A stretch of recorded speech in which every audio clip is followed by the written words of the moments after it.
बहुत समय पहले की बात है। एक छोटे से गांव में रामू नाम का एक किसान रहता था। वह बहुत मेहनती और ईमानदार था। उसकी सबसे बड़ी पूंजी उसकी मेहनत और सच्चाई थी। लेकिन उसका जीवन संघर्षों से भरा हुआ था। उसके पास एक छोटा सा खेत था, जो उसे और उसके परिवार का पेट भरने के लिए पर्याप्त नहीं था। फिर भी वह हमेशा खुश रहने की कोशिश करता था और भगवान पर विश्वास करता था। गांव के दूसरे छोर पर एक धनी व्यापारी सेठ गोपाल रहता था। गोपाल का जीवन हर सुख सुविधा से भरपूर था, लेकिन वह हमेशा चिंता और असंतोष में डूबा रहता था। उसे हर समय डर रहता कि कहीं उसकी संपत्ति छिन न जाए। वह दिन-रात अपनी संपत्ति को बढ़ाने की योजनाएं बनाता रहता, लेकिन उसकी खुशी जैसे कहीं खो गई थी। एक दिन रामू के खेत में बाढ़ आ गई। उसकी पूरी फसल बर्बाद हो गई। उसके पास खाने तक के पैसे नहीं बचे। परेशान होकर वह भगवान के मंदिर गया और हाथ जोड़कर कहा, हे भगवान, मैंने हमेशा आपकी पूजा की है।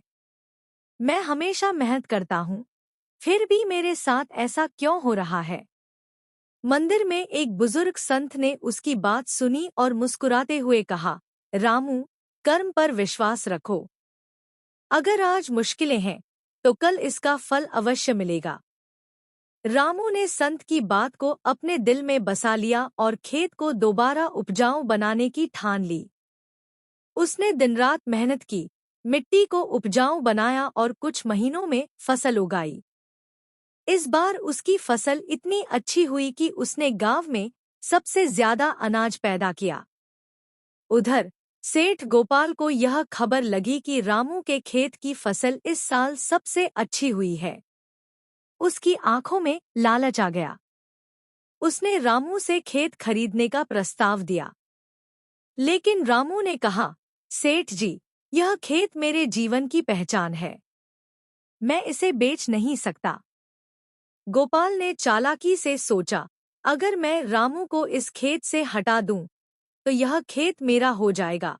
उसने गांव के कुछ गुंडों को भेजा, जिन्होंने रामू का घर जलाने की कोशिश की। लेकिन गांव वालों ने समय पर आकर रामू की मदद की। सेठ गोपाल की संपत्ति में धीरे-धीरे कमी आने लगी। उसके व्यापार में घाटा होने लगा और उसके साथी उसे धोखा देने लगे।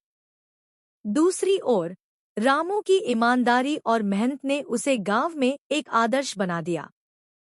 लोग उसकी मदद के लिए आगे आने लगे। एक दिन गोपाल को समझ में आया कि उसका असंतोष और लालच ही उसकी सभी परेशानियों की जड़ है। उसने रामू से माफी मांगी और उसके खेत में काम करने की इजाजत मांगी। रामू ने बड़े दिल से उसे माफ कर दिया और कहा, सेठ जी, अगर आप सच में अपनी गलतियों को सुधारना चाहते हैं, तो मेरे साथ मेहनत करें। मेहनत का फल हमेशा मीठा होता है। कुछ समय बाद गोपाल ने मेहनत करना सीखा और सच्चे सुख का अनुभव किया। रामू ने उसे सिखाया कि असली खुशी दौलत में नहीं, बल्कि संतोष और मेहनत में है।